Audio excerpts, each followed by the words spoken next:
Assalamualaikum warahmatullahi wabarakatuh. Selamat pagi untuk Pak Haji Dedi dan teman-teman kelas perilaku semuanya.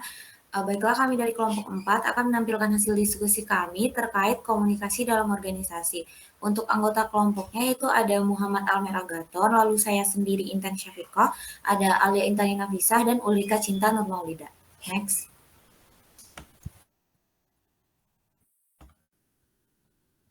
Oke, yang pertama ada komunikasi.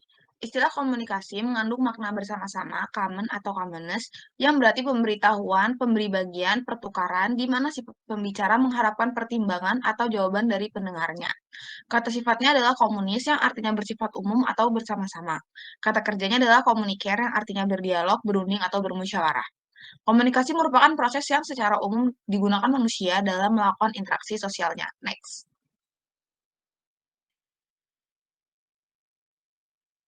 Selanjutnya ada proses komunikasi. Proses komunikasi dapat dilihat dari unsur-unsur yang terdapat, berkaitan dengan siapa pengirimnya atau komunikator, apa yang dikatakan atau dikirimkan atau pesan, saluran komunikasi apa yang digunakan atau media, ditujukan untuk siapa atau komunikan, dan apa akibat yang ditimbulkan atau efek. Dalam proses komunikasi, kewajiban seorang pengirim atau komunikator adalah mengusahakan agar pesan-pesannya dapat diterima oleh penerima atau komunikan sesuai dengan kehendak pengirim. Model proses komunikasi secara umum dapat memberikan gambaran kepada pengelola organisasi bagaimana mempengaruhi atau mengubah sikap anggota atau stakeholder-nya melalui implementasi komunikasi. Next. Selanjutnya, ada 3 arah komunikasi. Yang pertama ada downward communication. Downward communication, informasi mengalir dari jabatan berotoritas lebih tinggi kepada mereka yang berotoritas lebih rendah. Kebanyakan komunikasi ke bawah digunakan untuk menyampaikan pesan-pesan yang berkenaan dengan tugas-tugas dan pemeliharaan. Pesan tersebut biasanya berhubungan dengan pengarahan, tujuan, disiplin, perintah, pertanyaan, dan kebijaksanaan umum. Selanjutnya ada upward communication. Informasi mengalir dari jabatan berotoritas lebih rendah ke jabatan yang berotoritas lebih tinggi. Suatu permohonan atau komentar yang diarahkan kepada individu yang otoritasnya lebih besar, lebih tinggi, atau lebih luas merupakan esensi komunikasi ke atas atau upward communication. Selanjutnya ada lateral communication.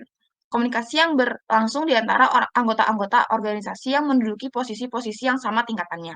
Informasi ini biasanya berhubungan dengan tugas-tugas atau tujuan kemanusiaan seperti koordinasi, pemecahan masalah, penyelesaian konflik, dan saling memberikan informasi.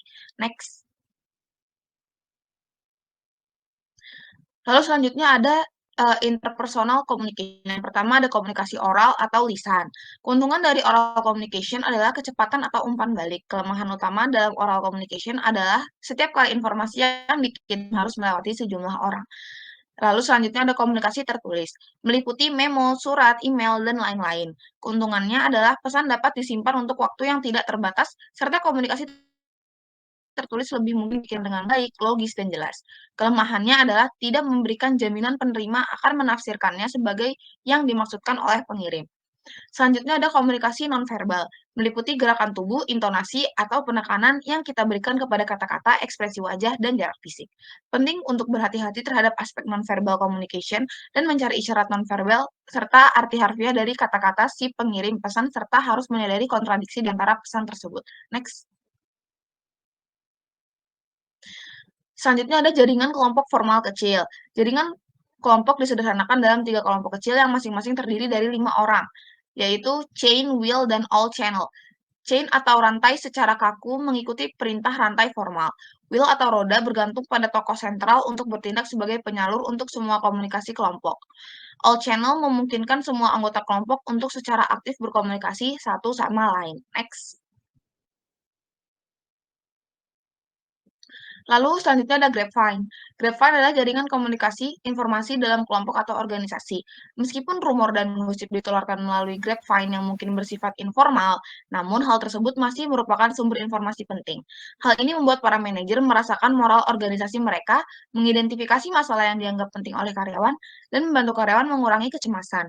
Grapevine juga dapat menciptakan rasa kedekatan dan persahabatan berbagi informasi. Next. Selanjutnya ada komunikasi elektronik. Yang pertama itu ada email, jadi itu pesan yang dapat didistribusikan ke satu orang atau ribuan orang dengan satu klik mouse. Biaya pengiriman pesan pada email formal ke karyawan jauh lebih kecil dari biaya pencetakan, duplikasi, dan pendistribusian surat atau brosur. Selanjutnya ada pesan teks atau SMS, yaitu praktik membuat dan mengirim singkat pesan elektronik antara 2 atau lebih ponsel, atau perangkat tetap atau mudah alih melalui jejaring telepon.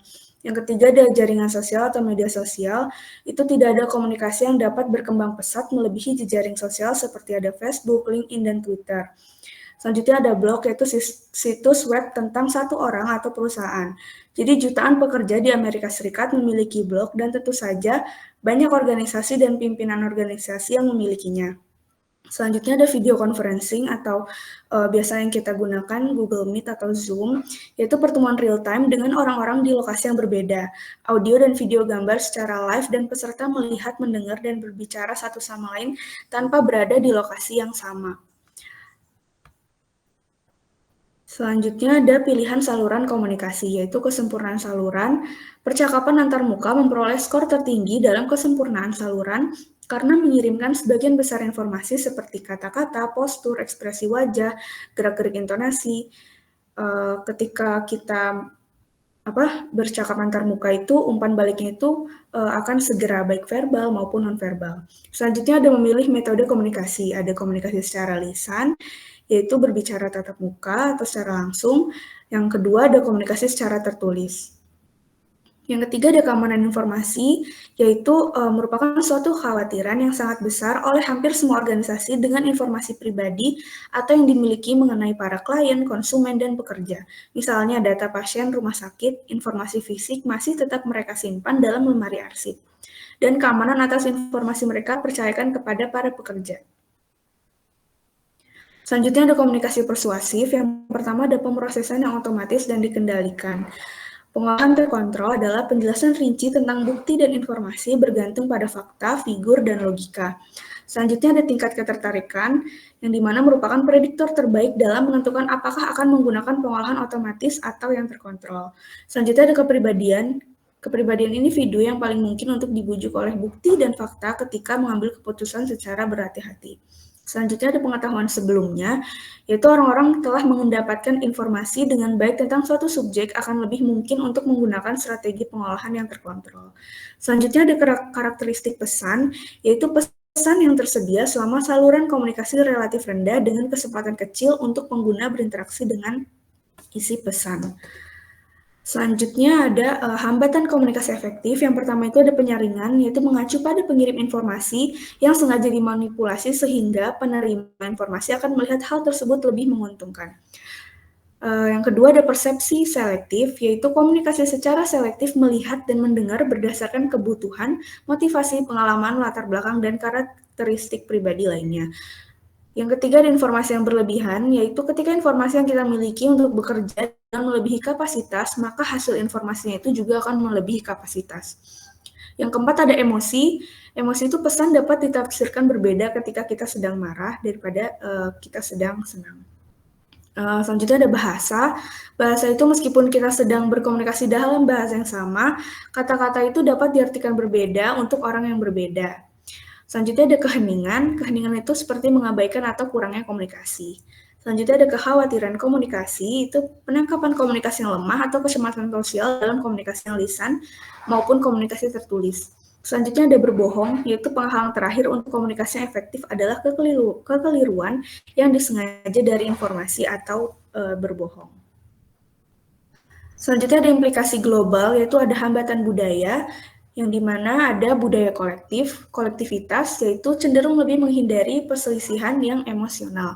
Selanjutnya ada budaya individualis, itu lebih memilih pernyataan yang menerima pertanggungjawaban secara eksplisit atas konflik hubungan. Selanjutnya ada konteks budaya, yang dimana ada konteks budaya yang rendah, seperti orang-orang dari Eropa dan Amerika Utara itu lebih mengandalkan pada kata-kata yang diucapkan dan ditulis. Selanjutnya ada konteks budaya yang tinggi, seperti Cina, Korea, Jepang, dan Vietnam. Orang sangat bergantung pada situasional, nonverbal, dan isyarat halus dalam berkomunikasi dengan orang lain. Yang terakhir ada sebuah panduan budaya, yang dimana di bawah ini tuh ada beberapa hal yang dapat membantu untuk dapat mengurangi kesalahpahaman yang memungkinkan untuk timbul karena adanya suatu perbedaan budaya. Yang pertama itu, asumsikan perbedaan sampai terbukti adanya kesamaan. Yang kedua, tekankan deskripsi, bukan interpretasi atau evaluasi. Yang ketiga, praktek empati. Yang keempat, perlakukan interpretasi sebagai hipotesis kerja. Selanjutnya, kami akan menjelaskan terkait hasil diskusi mengenai artikel dengan judul Komunikasi Indonesia, Studi Komunikasi Nusantara, Perspektif Integrasi Interkoneksi. Next.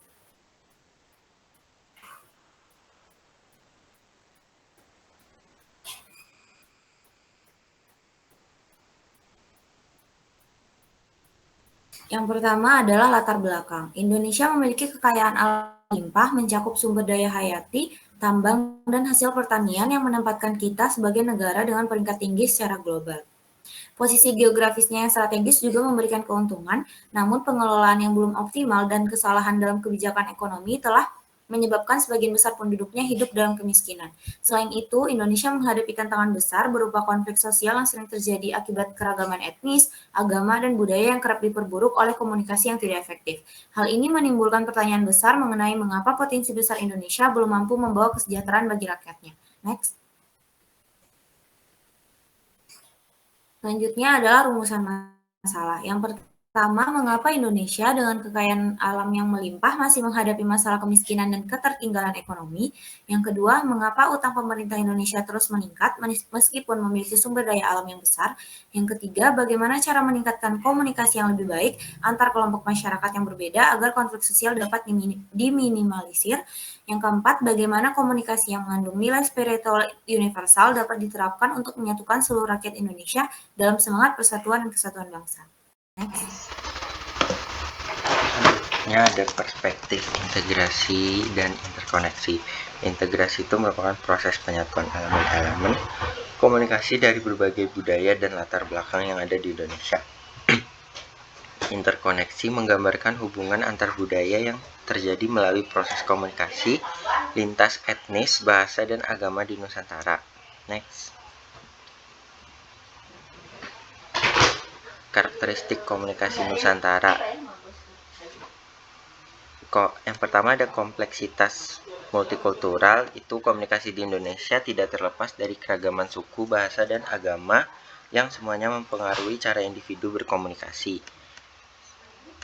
Nilai gotong royong dan kebersamaan itu nilai-nilai ini menjadi komunikasi pilar utama dalam pola komunikasi di mana kolaborasi dan kerjasama diprioritaskan.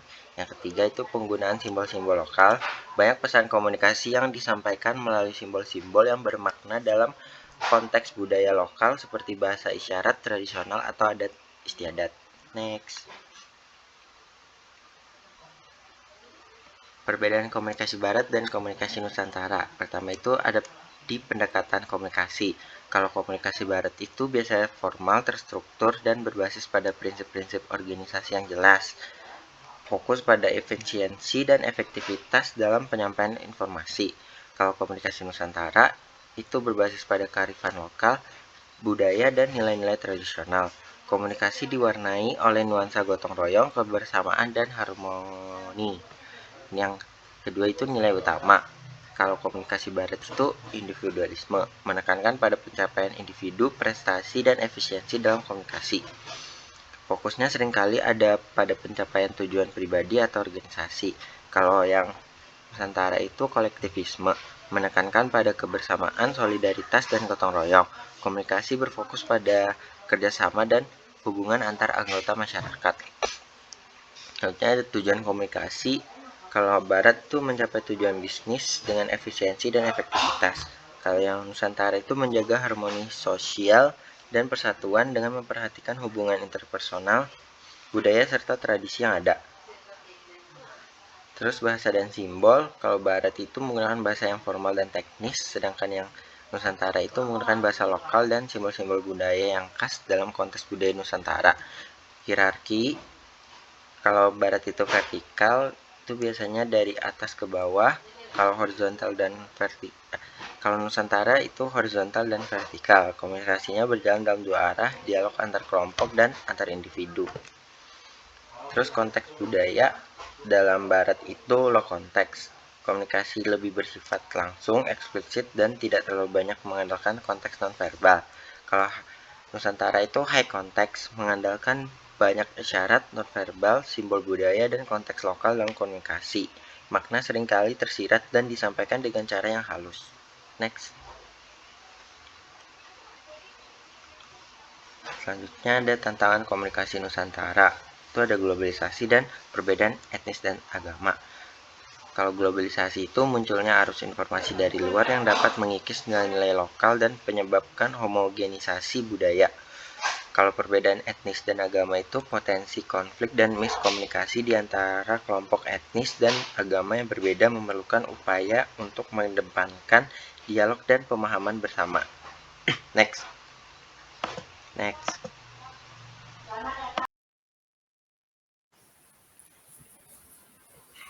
Yang terakhir adalah kesimpulan. Studi integrasi interkoneksi dalam ilmu komunikasi dikembangkan melalui model trialektika antara keislaman, keindonesiaan, dan kemodernan. Komunikasi Indonesia atau Nusantara, yaitu KOIN, adalah konsep komunikasi yang menggabungkan nilai-nilai lokal atau indigenous values dengan teori komunikasi Islam dan modern Barat.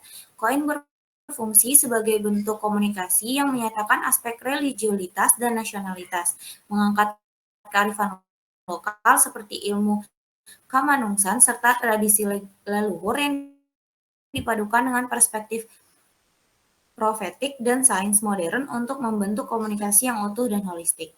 Next.